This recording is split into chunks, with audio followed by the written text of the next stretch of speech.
এই যে বড় বউ, ওকে নিয়ে পীড়িত করলেই চলবে? এদিকে টেবিলের উপর যে এটো বাসনগুলো পড়ে রয়েছে সেগুলো মাজা কষা করবে কে? হ্যাঁ, কটা ঝি চাকর আছে? যাচ্ছি মা। চলো না দিদি, আমি তোমার সঙ্গে হাতে হাতে কাজ করি। ও বাবা, কি পীড়িত রে! দেখবো দেখবো কত কাজ করতে পারো। দেখি তোমার বাবা মা কি গয়না পরিয়ে শ্বশুর বাড়ি পাঠিয়েছে। হ্যাঁ? গলার ওই দুটো সোনার না ইমিটেশন? আমার মা বাবা নেই, ছেলেবেলাতেই মারা গেছেন। আমি মামার কাছেই মানুষ। ও, মা বাবাকে খেয়ে বসে আছো? ধন্যি মেয়ে। এখানে এসে আবার তো নতুন করে মা পেলাম। ও বাবা, কি কাব্য মারা কথা রে বাবা! শিখে নাও মেজো বউ, শিখে নাও। আমার বাবা ওসব ন্যাকামি আসে না। না, খোলো দেখি হাতটা। দেখি দেখি দেখি দেখি, ছোট বউয়ের মুখখানা দেখি। তোকে আবার কি খবর দিল? বা, রন্টুর বউ ভাতে যাবো বলে তৈরি হচ্ছি, হঠাৎ তনু গিয়ে বলল, তা মা, তোমার ছোট বউয়ের মুখখানা তো বেশ। এই দেখ তো, ওর গলার হারটা সোনার না ইমিটেশন? আমার তো মনে হয় ইমিটেশন। মা দেখেছেন আমার বিয়ের হারটা এখনো কেমন চকচক করছে? এটা তো মনে হচ্ছে না, কেমন যেন মেয়ের মেরে। এটা আমার মায়ের গয়না, মা মারা যাবার সময় মামার হাতে দিয়ে গিয়েছিলেন।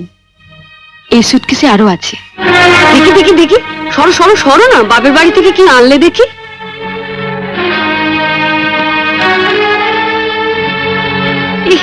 এ কি শাড়ি গো! ই মেয়ে, এ নিশ্চয়ই করে ভিখারি বাড়ি মেয়েকে বিয়ে করেছে তনু। আমাদের বাড়ি ঝিরাও এর কাপড় পরে না। দেখ দেখ, বাবা, লাল লাল হয়ে যাচ্ছে পাউডার। মা মা, আমি ঠিক বলছি মা, এই নিশ্চয়ই কোনো বস্তি বাড়ি মেয়ে, মেয়ে বিয়েতে কেউ এরকম শাড়ি দেয়? দেখ দেখ, বাহ, এই শাড়িটা কিন্তু বেশ, তাই না মেজে বৌদি? মোটামুটি। হ্যাঁ মা, আমাদের এখন আমাগুলো মানিয়েছে। খুব সুন্দর মানিয়েছে, ভালো, খুব সুন্দর। আমি এই শাড়িটা নিয়ে যাচ্ছি, রন্টুর বউ ভাতে পরে যাব। শোনো, রাত্রিবেলায় ভালো করে আমি এসে সুটকেসটা ঘেটে দেখবো, কিছু যেন শরীর রেখো না। মা, নজর রেখো। শাড়িটা রেখে যাও। রেখে যাবে মানে? শুনলে না, ও এটা পরে ওর বন্ধুর বউ ভাতে যাবে। বউ ভাতে যাবে? নিজের শাড়ি পরে যাক।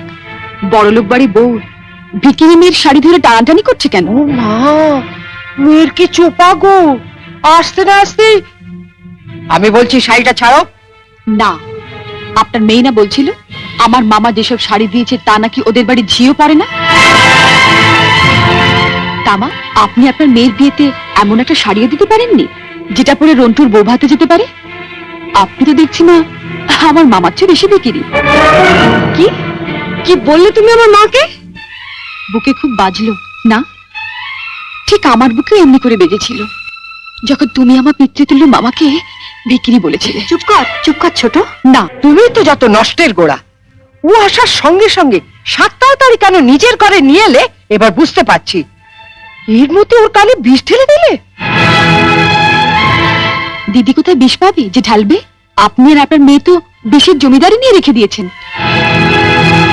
ছোট, শাড়িটা দিয়ে দে। না, আমার মামা খুব গরিব, বিয়েতে আমাকে ভালো শাড়ি না দিতে পারলেও এই শাড়িটা অনেক কষ্টে কিনে দিয়ে বলেছিলেন, বাড়ি যিনি গুরুজন তার পায়ে দিয়ে প্রণাম করো।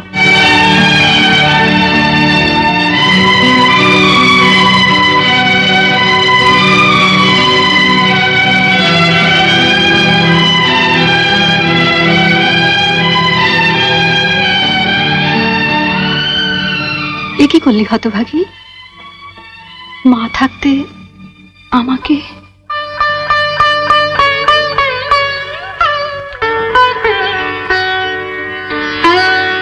ছোটবেলায় মাকে হারিয়েছি, কত আশা নিয়ে বাড়িতে এসেছিলাম, নতুন করে আবার মাকে পাবো। কিন্তু বড়দি, ওনার যা মূর্তি দেখলাম এ তো মায়ের মূর্তি নয়।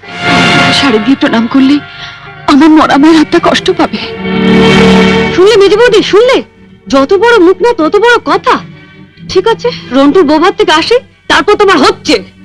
দাঁড়াও, যাবার আগে ছুঁড়ে ছুঁড়ে যে শাড়িগুলো ফেললে সেগুলো সুটকেসে তুলে দিয়ে যাও।